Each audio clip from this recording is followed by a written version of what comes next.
Hello you guys, welcome back to my channel. Drop it.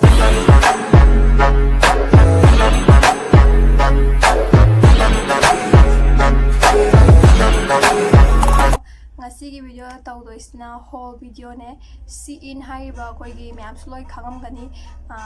khangamgani Shein haiba koigi shopping app sigi ina hatta pot khara cheleba kaino khingi sina shopping app sidagi pot khara cheleba adugi pot to aina ngasi myam da ucharke aduga pamba yaragasu ai loina link adaidi mamal kai ai loina saida kaino ucharake aduga link sing dusu ai description da loi hapcharamge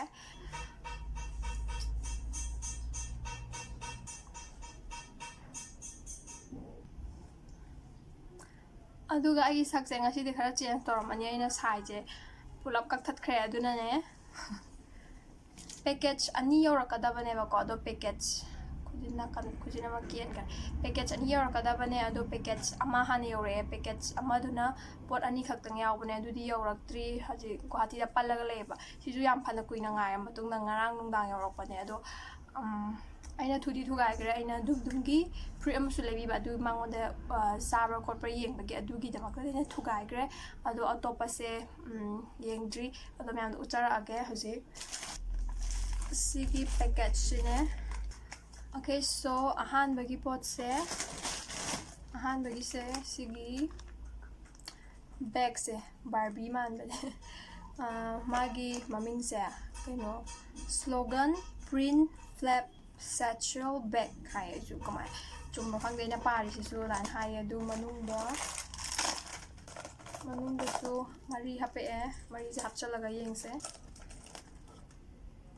sine sumain tawe bag se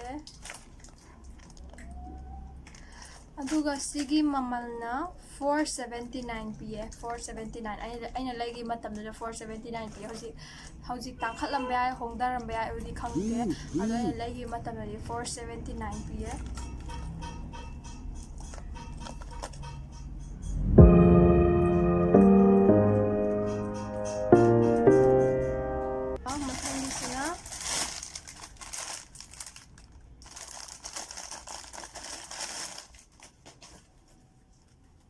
head ne cd head si maming sina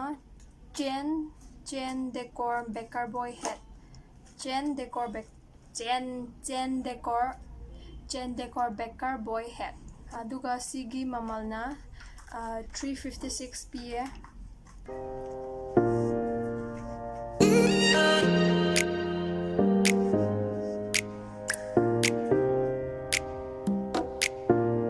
sumaya t-shirt kumba maga upadi khara pakchaba waleba hadi fully phajana dress phajana care kanadi pakkadaba male tupise mathangna cd aigi natte cd nupagi ne hadi nupigi natte basi posi nupagi ne do dum ucharake nupa hadi pamba yaragadi dum laibiyo si indasu dum nupagi pot phajaba mam phangba ba maina tawe sigi mamanna 932 PA do hojik hongdaram gadra di khangdi ko hojiki aina lagi maman dune ba aina haise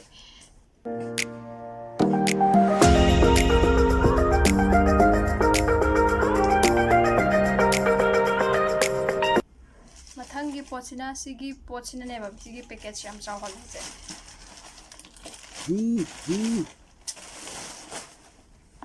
sigi box ina kumu hapak pai ne basi sina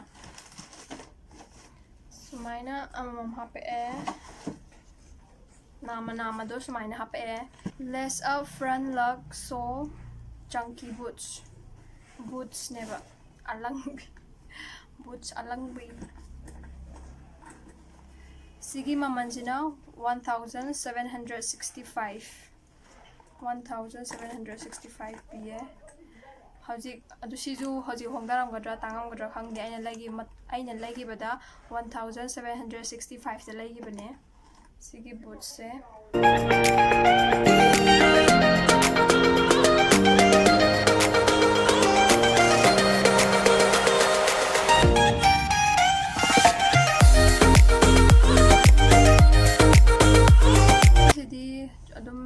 stocking ne aduga sisna cap baseball cap to sigi maman sina 285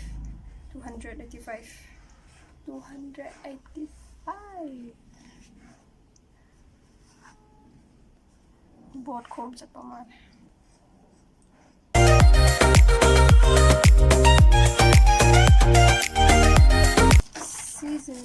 Sigisina skirt ne sisina tartan print slit hem mini pencil skirt hai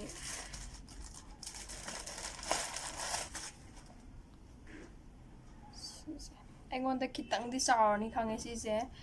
ai medium da logibra small da logibra kawre ai ado sigise mamal se 512 adu da laigibane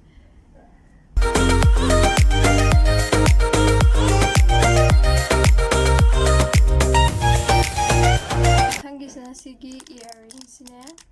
sigi mamalna 214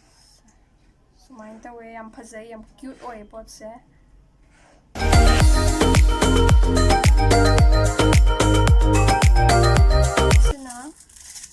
sina necklace ne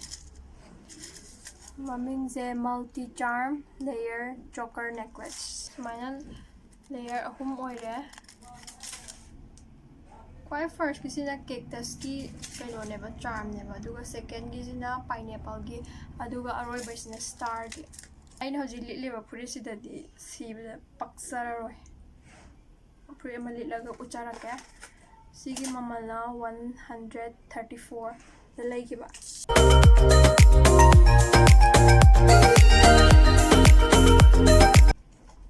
aduga sisu necklace ne maming sina butterfly decor choker butterfly decor choker mamal na 126 machu kok thabugum do kaisu le roi di subla tagi si tatkhiba budi ai khangde do haina sisina tare plastic string macha ama yam pana hape aduga sumaina butterfly hape ba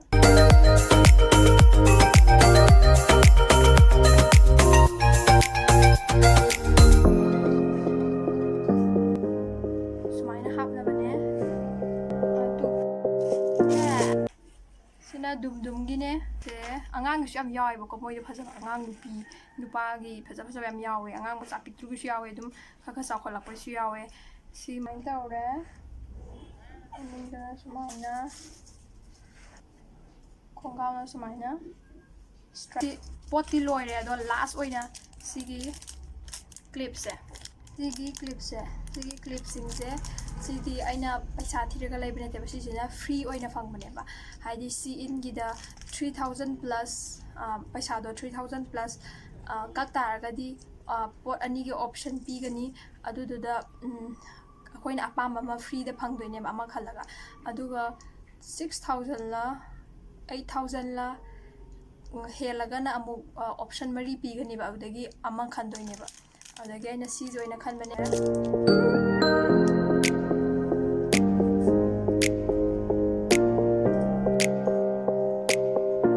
sida lotion jarage utkada bosu loire ado ngasai ga inu utlima mayam sida pamba yaragadi mayam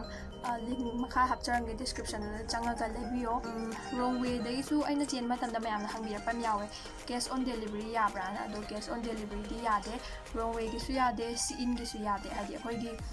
hadi akhoi Manipuri sta yada maleba Manipuri oinadi yada maleba akhoi gi pin code to chango matamda yade na haire do akhoi si Imphal West ne ba sigi yada banina atobo su kasu yanga da mala ina ai wakala di Manipuri da makadi ado outside Manipuri dum yaga da ba male adu di khangdre iswai gi da makta di yade ba kaino cash on delivery do